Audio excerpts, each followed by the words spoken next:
Ang programang ito ay rated SPG, striktong patnubay at gabay ng magulang ang kailangan. Maaaring may masiselang tema, lengguwahe, karahasan, sexual, horror o droga na hindi angkop sa mga bata. Narito na nga ating mga karagdagan na aabangan bukas sa abot kamay na pangarap.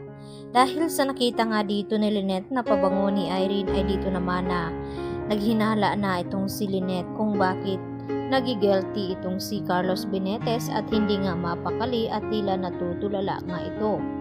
At dahil dito, kinumpronta naman niya itong si Carlos at kinausap nga ito ni Carlos itong si Lynette at sinabi na humihingi daw siya ng dispensa dahil hindi daw nagiging tapat itong si Carlos sa kanya. Subalit ay hindi niya nga masabi-sabi kay Lynette kung ano ba dapat ang kanyang sabihin tungkol sa kanyang pinoproblema ngayon. Dahil sinabi nga dito ni Lynette na kung bakit may pabango dito ni Irene sa loob ng CR kung saan doon itinago ni Carlos itong katawan nga dito ni Irene. At dito naman na nirevive pa dito ni Carlos itong si Irene dahil hindi niya nga raw ginusto itong mangyari dahil hindi daw siya kriminal at doktor nga ito at nagliligtas ng tao. Subalit ay nangyari na nga ang dapat di mangyari at mas umiinit pa ang ulo ni Carlos nang sabihin na dito ni Harry na sasamahan nga daw siya nito at wala namang nagawa. Itong si Doc Carlos ay talaga namang makulit itong si Harry at nagtanong nga ito na kung bakit may garbage bag dito sa loob ng kanyang kotse. At dito naman na nagsinungaling itong si Carlos sa kanyang anak at sinabi na carpet daw ito at kinakailangan niya na ipa-laundry.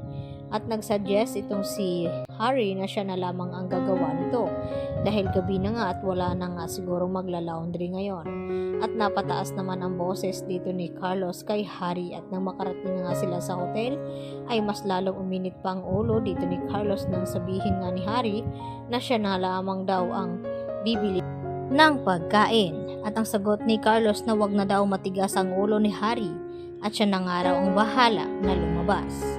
Samantala, dito naman na sinabi ni Lynette sa kanyang tiyang Susan ang tungkol dito sa pabango na nakita niya dito sa CR kung saan ay sinabi nga ni Carlos na nakalak daw ito at sira.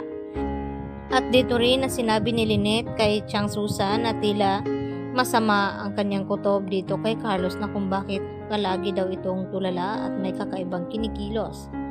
Upang masigurado nga dito ni Lynette ay dito naman sinabi ni tiyang Susan na sundan ang kanyang asawa baka may tinatagong sekreto ito. At dito nga na tumawag ang kaibigan ni Irene at tinanong kung nasaan na nga ba ito dahil ilang araw nang hindi nagpapakita sa kanya. At ang huling sinabi nito na pupuntahan nga itong si Carlos Benitez upang makahingi ng pera. At dahil may iniwan ding audio recording itong si Irene na narinig naman ang kanyang kaibigan at agad naman na tinukoy ni Lynette kung kanino nga iyon. At nakumpirma nga nila ni tiyang Susan dahil pinuntahan nga nila itong kaibigan ni Irene at dito nila nalaman na nagpaalam nga raw ito sa kanya na pupuntahan itong si Carlos at sakto naman na araw din ng pangho-hostage dito kina Lynette at Annalyn. Kaya tila masama na talaga ang kutob dito ni tiyang Susan at Lynette na may tinatagong sikreto itong asawa ni Lynette na si Carlos. At gusto naman na makausap ni Harry ngayon itong si Irene at makilala dahil mukha naman daw itong mabait. Subalit mas lalong nagalit si Carlos at wag na daw makialam itong si Harry. Kaya yan ang ating pakatutukan at aabangan bukas dahil mas titindi pa ang mga mangyayaring hindi maganda sa pagsisinungaling na dito ni Carlos at hanggang saan niya itago ang krimen na kanyang ginawa. Ayan po ang ating pakaabangan at tutukan. Dito lamang yan sa Abot Kamay ng Pangarap. Kinampot, maraming salamat.